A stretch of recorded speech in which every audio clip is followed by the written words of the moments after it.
De retour dans l'Africa Newsroom pour la deuxième partie. Nous sommes toujours en compagnie de Meissa Baye, chargée de communication de la diaspora sénégalaise de France, et de nos éditorialistes Samuel Gambok et Daoud Attal. Tout de suite, le dossier du jour.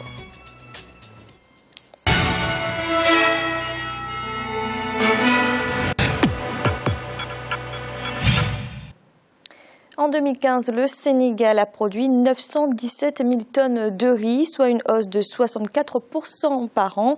Une dynamique que les autorités souhaitent renforcer, notamment dans un objectif d'autosuffisance alimentaire. Pour cela, des mesures sont prises pour favoriser le riz local et faire en sorte d'en diminuer les importations. Chérif Ousmane Barnounka. Avec une consommation de près de 90 kg par habitant, le Sénégal est actuellement l'un des plus gros consommateurs de riz en Afrique de l'Ouest. En 2015, la consommation annuelle a avoisiné 1 million de tonnes. Selon les chiffres officiels, la production du riz paddy a augmenté de 64%, passant de 559 000 à 917 371 tonnes. Une hausse qui pourrait réduire de 100 milliards de francs CFA les coûts de l'importation du riz en 2016. Cette croissance s'explique non seulement par la bonne pluviométrie en 2015, mais aussi par les efforts consentis par le gouvernement et les producteurs. Depuis plusieurs années maintenant, le Sénégal a adopté un programme national d'autosuffisance en riz. Et à partir de 2014, on a pris l'option d'aller à l'autosuffisance en riz en 2017, avec une contribution de 60% pour l'irrigué et 40% pour le pluvial. La production et la vente du riz sénégalais constituent désormais un défi majeur pour les acteurs de cette filière. Grâce aux mesures prises par le gouvernement, le riz paddy est désormais accessible. Selon des données recueillies auprès des acteurs de l'industrie du riz, le prix d'un sac de 25 kg varie entre 7 500 et 11 000 francs CFA. Le riz sénégalais, c'est très bon, mais ça coûte 275 le kilo. L'importé, ça coûte 400 francs. Quand le riz du Sénégal est plus bon que le riz importé. Oui, en ce moment, les gens préfèrent beaucoup plus le riz local au lieu du riz importé, comme auparavant. Mais en ce moment, il y a une petite rupture de stock au niveau du riz local. Parce que les gens ont beaucoup prisé par rapport au stock qu'ils avaient. Maintenant, c'est presque terminé. Il n'y a que le riz importé en ce moment sur le marché. L'État sénégalais a mis à profit les forts potentiels rizicoles des écologies de plateau et de bas-fonds du pays. Ceci grâce à la mise en œuvre du programme d'accélération de la cadence de l'agriculture sénégalaise, le PRACAS, partie intégrante du PSE, Plan Sénégal émergent. Cette méthode a permis non seulement d'augmenter la production rizicole, mais aussi de faciliter son écoulement sur le marché local. On a demandé au gouvernement de pousser ces commerçants importateurs à porter aussi bien le riz importé que le riz local. Et depuis qu'ils l'ont fait, ce mécanisme-là est bon et permet un bon écoulement du riz sénégalais. Les systèmes de production rizicole au Sénégal se font majoritairement en irrigué, en pluvial et dans les bas-fonds. La riziculture irriguée est essentiellement pratiquée dans la vallée du fleuve Sénégal, où les surfaces mises en valeur et exploitées tournent autour de 60 000 hectares sur des potentialités de 240 000 hectares. La riziculture pluviale, quant à elle, est pratiquée dans la région du sud du pays et dans une bien moindre mesure dans la région centre. Elle se pratique généralement à une petite échelle le long des vallées inondables et de manière assez traditionnelle. Et pour accroître la consommation de toute cette production, on mise ici sur un patriotisme économique. Nous avons basé cela sur la fibre patriotique, en disant que si nous voulons être émergents, nous devons pouvoir nous enrichir mutuellement.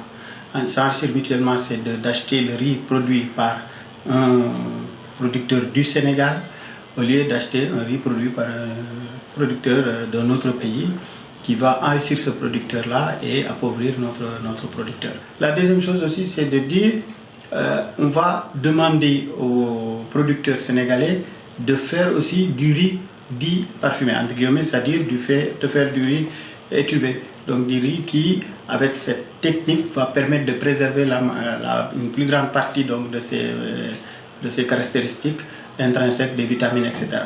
Et cela va aller aussi dans le sens d'amélioration de la qualité. En outre, les spécialistes recommandent l'amélioration du circuit de distribution du riz local en créant des établissements privés spécialisés dans la collecte et la commercialisation du paddy.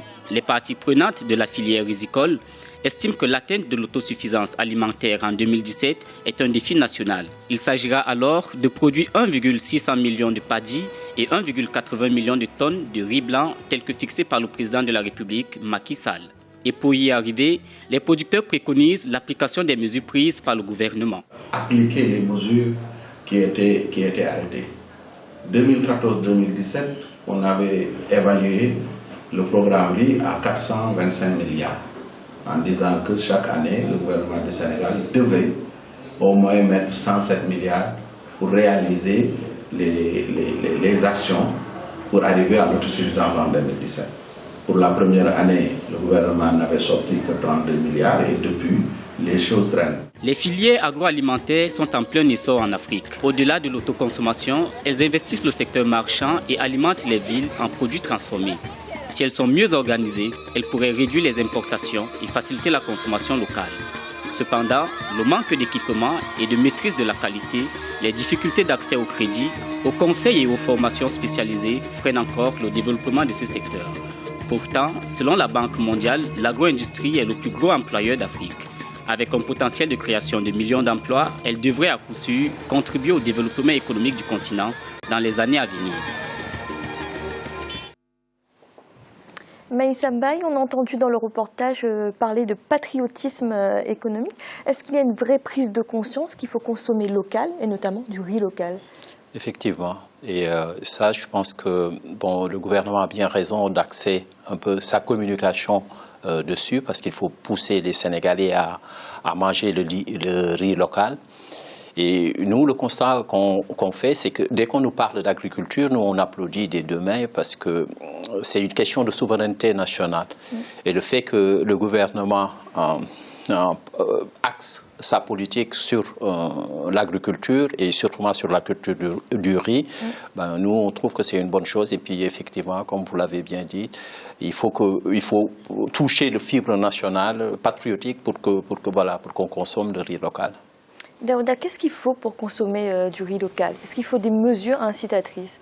Ah oui, il faut des mesures effectivement d'accompagnement pour permettre pour inviter les Sénégalais en tout cas à consommer le riz. On sait très bien que les Sénégalais vivent au-dessus de leurs moyens. Or, quand on voit la plupart, en tout cas, quand on voit sans trop de risque de me tromper, on peut dire, pour pas dire 100%, 99% des Sénégalais mangent du riz au moins une fois par jour. Donc, quelque part, c'est quand même un élément important. Donc, moi, je salue la politique du gouvernement pour l'autosuffisance alimentaire en riz. Maintenant, c'est pas seulement une question de production. Parce que si on observe les chiffres d'ailleurs, il faut 1 600 000 tonnes de paddy, comme ça a été dit dans le reportage. Les chiffres qui sont annoncés aujourd'hui, c'est 917 000 tonnes de production. Dans le même temps, j'ai vu qu'on annonçait aussi une baisse de 15% des importations. Donc la production aurait augmenté de 64%, plus de 64% en plus en fait. Or, les importations vont baisser entre 2015 et 2016 de 15%. Donc là, pour moi, il y a un problème à ce niveau-là, quand on regarde bien, parce que ça veut dire que l'augmentation de la production n'est pas, quelque part, équivalente à la baisse des importations. Or, c'est ça le but. Ça veut dire que c'est que les Sénégalais, ils mangent le riz qui est produit. Donc, ça veut dire que les importations baissent de manière non proportionnelle par rapport à la production. Et donc, pour revenir sur votre question, Fanny, ce qu'il faut, c'est des mesures d'accompagnement, c'est de la communication, c'est également du soutien. La politique de communication, le soutien commercial, des politiques commerciales, c'est important à partir de ce moment-là. Étant donné que, déclarer l'autosuffisance, c'est bien, mais il faut aussi que les Sénégalais puissent avoir confiance en cette riz et pouvoir le manger. Et pour ça, il y a une communication spécifique à mener. Et j'ai bien peur que, à cause du débat politicien qui domine au Sénégal, que l'on ne se concentre pas sur l'essentiel, c'est-à-dire la promotion de l'autosuffisance alimentaire, et ce serait dommage. Samuel, le Sénégal se doit de miser sur le riz pour atteindre l'autosuffisance alimentaire. Oui, clairement, je pense que c'est la ressource agricole la plus facilement exploitable dans le pays. Je pense que le gouvernement fait bien d'articuler sa politique économique et agricole là-dessus. C'est un vivier économique important s'il est bien encadré, bien soutenu, il y a des pays de la région qui pourraient être dépendants du Sénégal en matière de riz. Il faut tout simplement, comme Daouda et Meïssa l'ont souligné, mettre en place des politiques d'accompagnement, donner aux producteurs des moyens de faire leur travail, de non seulement produire, mais de transformer et de leur donner la possibilité dans le circuit de distribution. Il faudrait peut-être des formations spécifiques pour pallier aux problèmes relevés par Daouda sur la communication, sur le marketing, faire des formations pour identifier la plus-value du riz sénégalais par rapport aux autres productions, même si elles sont plus modernes, plus raffinées. Je pense qu'on peut toujours trouver des éléments d'explication, de messages par rapport à ce qui est produit localement. Quelle est la plus-value? Et tout cela fait appel à toute une chaîne de production. Il ne faut pas simplement avoir des producteurs locaux, mais il faut avoir des spécialistes dans ce domaine. Pourquoi ne pas envoyer des experts, des spécialistes, aller faire ce qu'on appelle de l'espionnage économique ou industriel dans les pays où cette culture est mieux produite. Donc faire cette expertise et ramener l'expérience acquise à l'extérieur pour une vulgarisation de l'appropriation des outils à la fois de production, de transformation, mais aussi de distribution. Meïssa Mbaye, le président sénégalais Macky Sall parle de autosuffisance alimentaire en riz à partir de 2018. Est-ce que vous pensez que cet objectif est réalisable? Le potentiel est là, parce qu'il y a plus de 200 000 hectares encore dans la vallée du fleuve Sénégal, plus de 120 000 vers Ziguinchor. Bon, il y a la vallée de l'Anambé, donc le potentiel est là. Au niveau des semences aussi, ils ont fait énormément de progrès et je pense qu'ils sont arrivés à 7 à 8 tonnes par hectare. Donc, ce sont de bonnes performances.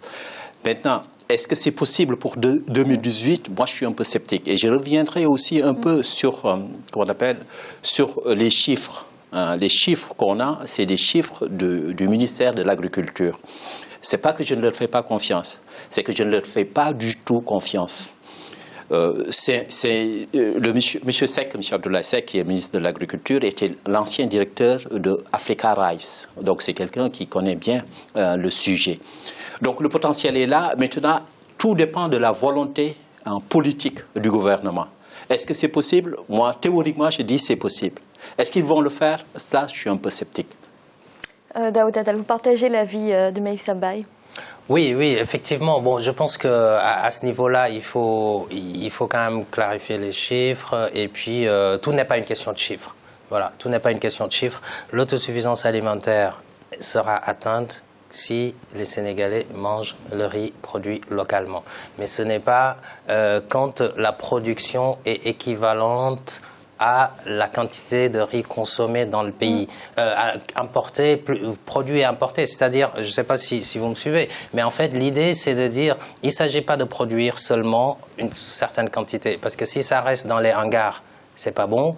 C'est-à-dire l'autosuffisance sera atteinte si le riz qui est produit est effectivement consommé. Et là, on en est quand même encore un peu loin, même si des efforts sont faits et qu'il faut saluer cela.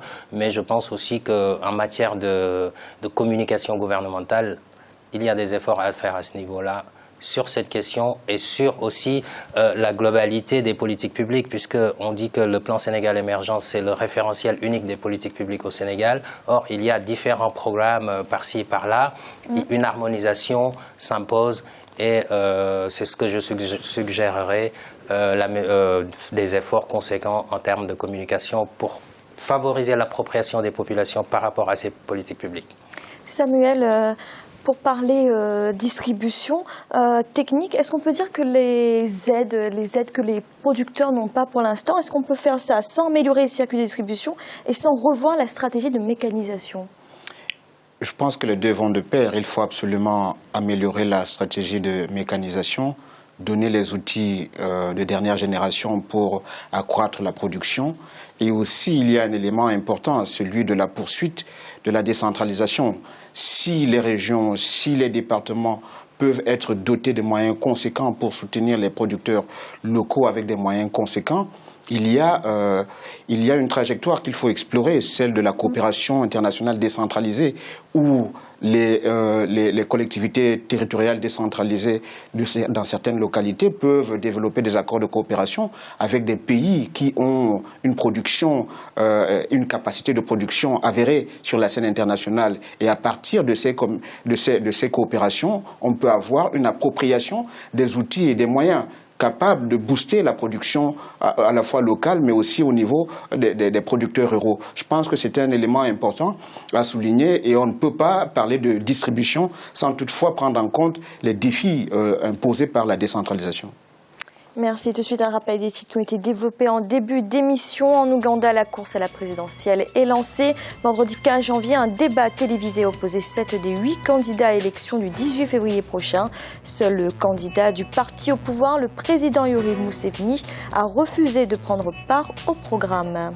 Et la République démocratique du Congo a annoncé sa volonté de poursuivre Germain Katanga. L'ancien chef de guerre a déjà été condamné par la Cour pénale internationale. Il devait être libéré ce lundi, mais reste finalement en prison. Nous allons marquer une nouvelle pause d'un instant, la troisième partie de l'Africa Newsroom.